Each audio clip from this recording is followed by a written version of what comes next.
Now, I'm wondering about the morale of the troops. I know all of us here watching the news and seeing the troops, I'm just always so amazed and I'm so in awe. They seem like they have such a kinship, such a brotherhood. Oh yeah. And you can feel it. And I don't know whether you agree with the war or not. You have to admire the young men who are there and the bond they've forged with each other. Yeah, I always quantify this by saying I can't speak for all the troops, but the ones that I met, I differing, some people were just, some guys were just tired, some guys were just beat down and just said, I miss my kids, but there were a lot of people that, felt that they were there doing, believing in what they're doing. Because, I mean, how would you get up and live your day if you really didn't have an idea that you were doing something that made a difference to somebody, whether it's 2 people or whether it's to 2 million people. And as far as the brotherhood thing, we visit in hospitals a lot. Okay. And the biggest thing is that people are always just,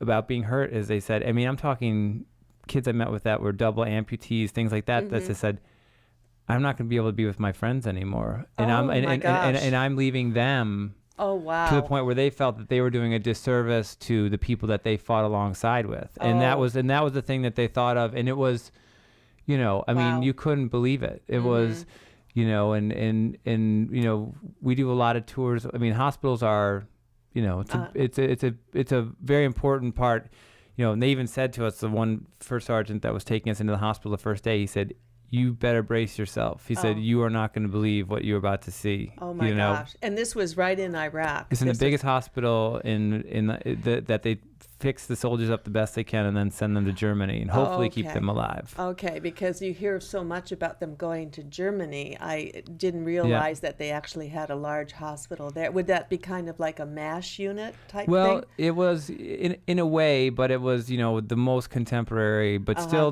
certain hallways were plywood, but I mean, they were, but it was a big, in extensive, amounts of people there. And, so we did a show in a hospital one night, which was great. After one of our shows, they just said, hey, could you come over and just, there's these guys. So we gathered these people in this tiny little room and they were just, I mean, it looked like we were performing at a Halloween party almost because of one guy had a sling, one guy had a cast and, and it was amazing. They were just so happy to just, after days and days of sitting there for who knows how long, and they all had pretty extensive injuries, because they were on their way to Germany, but they were so happy to, just have someone come by and make them laugh. As you know, my generation, our generation, we had the Vietnam War, and to us it seems like deja vu. It's like it's a nightmare happening all over again. During the Vietnam War, when I would listen or hear from my husband, you'd sit by the mailbox. And how do the troops, do they have access to email so that they can stay in touch with their families? Yeah, that they do. That would be a big difference. It is a big difference. I mean, and they can do video chats, so yes. I mean, that's the good news. Bad news is Dear John letters get there instantly. So you don't have, so you could be, that could be the hard part of it, but it's really amazing how technology, I think that they have certain websites that they're not accessible through the military computers, but I mean, it's pretty, that's a good way to stay in touch with people. I know my husband and we were invited to go on board the Carl Vinson, the aircraft carrier, and we spent the night on the ship with the sailors, and all they could talk about is how thankful they were that they had email and chocolate chip cookies. Yeah. So they were just regular guys trying to stay in touch with their families. And if anyone ever wants to send something that they think would be appropriate, it's funny because they always talk about the things that, people send us teddy bears, no offense, but we really don't have a place to put a teddy bear. We're carrying all this stuff, but the those little wipes that you have for your, they're like, there's nothing better for someone that's living in the desert than that. So it's the best gift. They always they'll throw everything aside, just reach for that. And they just wipe their face and their hands. Yeah, whatever. Just some way to keep themselves clean because they might be stuck somewhere. And, you wouldn't believe where sand can get into. You have, I can imagine. Are you able to stay in touch with any of the soldiers that you met there, and I know there's a lot of testimonials on your website. They adore you. Oh, thanks. Some of them, yes, I do. And I had a very cool experience. Character, or it's not a character, but he's an actual person that became one of the stories in my show 25 Days in Iraq. Okay. His name is Ryan, and he was a very profound effect on me because of my interaction with him. But I went to 2 tours later. I was in Afghanistan, and I was walking down this little dirt road on this base, and there's these people playing Frisbee, and this guy said to me, he said, "Your voice sounds familiar." He said, what do you do? And I said, "I'm a comic." And he said, "I flew you on these Blackhawks. I'm a door gunner on a Blackhawk." And I said, and he took off his glasses, and I said, "You flew with Ryan, right?" And he said, my gosh. "Yeah." And he said, I said, "Oh my gosh, I was so happy to see him." I said, "How's Ryan?" And he goes, "Ryan just got shot." Oh no. And that's the thing. That's the reality of war. And I said, he was going down, pick up some other troops, and he got shot in the chest. And but he said he's rehabbed now, and he got and so. But they said he's in Afghanistan. He's at a base in Afghanistan, which was the last show of this tour that I was going to be on. So in 2 weeks I was going to be there, and he said, "I'll email Ryan and tell him you're coming." So I got to give Ryan this big hug and say hi to him, and he came to our show, and it was just great, amazing. So it's the connections with people you never know. Really, you never lose those. They're there forever.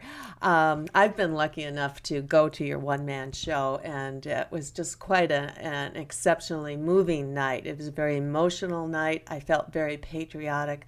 I was very touched by it. Could you tell us how you came about writing the show and when you started performing it? Sure. I actually began writing the show when I got back from my first trip to Iraq, and it just was... From someone who had only been in Iraq for 3 weeks and not even in a combat situation, coming back home, for me, I'd stand in the line at a coffee shop, and people would, I live in Los Angeles, so people would sound stereotypical, but people would say, "I really wanted skim milk, this is whole milk," and I thought, oh my gosh, I want to just punch this person, because I just can't believe that this is an issue that has any relevance in their lives, where these people are living in such hard existences. And it just seemed to me that it was just out of sight, out of mind, That's the problem with this war. I think so many Americans are just out of touch. It's something that's happening to someone else. If it's not in your family, or if not in your neighbor's family, then you know what? What do I have to care for? It's so different, because when you think back to previous wars, wars like World War II, everyone went. You had the Roosevelt children, the Kennedy children, everyone went. And this war, it's hard to find people that that are going to the actual serve. Sure. Yeah. And so I wrote this show because I felt that I thought that we had kind of begun to consider military people and families as expendable, commodities, in a way that, what's the difference between 2 people that got killed last week versus 8 the next day versus 15 on a helicopter? I mean, what's the difference, right? There is a big difference. Oh, absolutely. It's how we honor their sacrifice. So my show is not about politics. My show is about the people of the war, and how war has a direct effect on the person fighting it, the woman at home, the husband at home, the children, business. I mean, I met contractors whose businesses were going under because they had, a contracting business, and they were extended tours. And he's like, people that work for me are losing their jobs. He said, right. could you imagine fighting in a war and losing your job, your livelihood? I mean, your business. Right. That's the difficulty. Like in World War II, the entire country was fighting the war. Right. And there's rationing and no nylons and things like that, right? It was a part of everyone's life. And this war, unfortunately, we're disconnected. Yeah. Unfortunately, and that's why your show is such a service. I hope that a lot of my listeners will take the opportunity to go and get Tom's DVD and listen to it. It's an interesting story. It's got everything in it. It's got humor, it's got sadness, it's got patriotism. It just makes you proud to be an American. And thank you. When you hear Tom tell this story, you just want to reach out and hug every one of those boys and young girls that are over there laying it on the line for us every day. They're great Americans.